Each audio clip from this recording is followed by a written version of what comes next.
Trump ने Tehran को वैक्यूएट करने का कहा। अब इसराइल के डिफेंस मिनिस्टर ने जो स्टेटमेंट्स दी हैं और जो उसने टारगेट्स कहे हैं, उससे समझ आती है कि डोनाल्ड ट्रंप ने तेहरान को फौरी तौर पर खाली करने की बात क्यों की। सबसे पहले तो ईरानी ऑफिशियल्स जो हैं, इसराइली ऑफिशियल्स, उन्होंने इसराइल के चैनल 14 को बताया कि we are 48 critical hours away from a war with Iran. हम ईरान के साथ जो असल और बड़ी जंग है उससे सिर्फ 48 घंटे तकरीबन दूर है, यानी जंग असल अभी शुरू हुई नहीं है। वहीं दूसरी जानिब अब आप ये देखें कि इसराइल के डिफेंस मिनिस्टर ने कहा है कि आज हम बहुत ही सिग्निफिकेंट टारगेट्स जो हैं तेहरान के अंदर, ईरान के अंदर इसराइल अपने सिग्निफिकेंट टारगेट्स अचीव करेगा और बड़े पैमाने पर हम हमला करेंगे। इसके साथ ही साथ इसने कुछ और बातें भी कही। इसने इस सब के अंदर कहा कि जी ईरान के खिलाफ जो ईरानियन रिजीम के खिलाफ टारगेट्स हैं उसमें एस्केलेशन आएगी, फिर जो नए टारगेट्स हैं वो भी अब हमारे निशाने पर आ चुके हैं। अब ये नए टारगेट्स क्या हैं ये इंपॉर्टेंट है। फिर इसके साथ ही साथ इसराइल के डिफेंस मिनिस्टर ने कहा है कि 10 न्यूक्लियर टारगेट्स जो हैं वो सिर्फ तेहरान के अंदर है, सिर्फ तेहरान शहर के अंदर 10 ऐसे टारगेट्स हैं जो न्यूक्लियर टारगेट्स हैं और हम इन साइट्स को तबाह बर्बाद करेंगे। फिर इसने कहा कि फर्दो जो है, जो कि ईरान का एक प्लांट है कुम शहर के पास, जिसे तबाह करने की कैपेबिलिटी इसराइल के पास है ही नहीं, उसके हवाले से भी इसने कहा कि यह भी एक इशू है जिसे हम सर्टेनली एड्रेस करेंगे और इस मसले का हल भी हम निकालेंगे। लेकिन अब यह मामला इतना भी आसान इनके लिए है नहीं, क्योंकि एक तो ईरान ने जो हमले करने शुरू कर दिए हैं ना,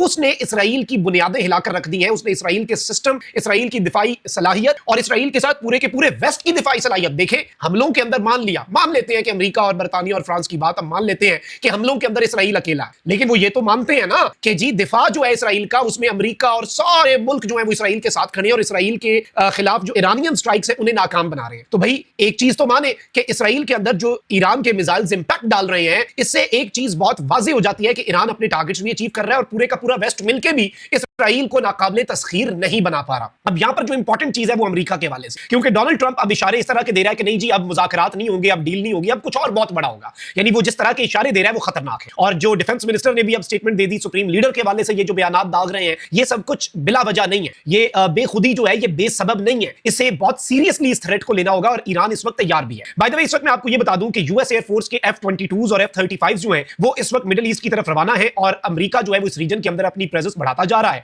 और इसमें आप ये देख लें कि यूएस एयरफोर्स ने 16 तारीख को, यानी कि कल, रीफ्यूलिंग प्लेन्स जो हैं वो यहां पर मिडिल ईस्ट के अंदर अमेरिका से आए 24 तैयार हैं और अब जो इनके फाइटर जेट्स हैं वो बड़ी तादाद में मिडिल ईस्ट के अंदर आ रहे हैं। एयरक्राफ्ट कैरियर साउथ चाइना सी से ये मिडिल ईस्ट के अंदर मुंतकिल कर चुके हैं, तो ये अपनी तैयारी कर रहे हैं।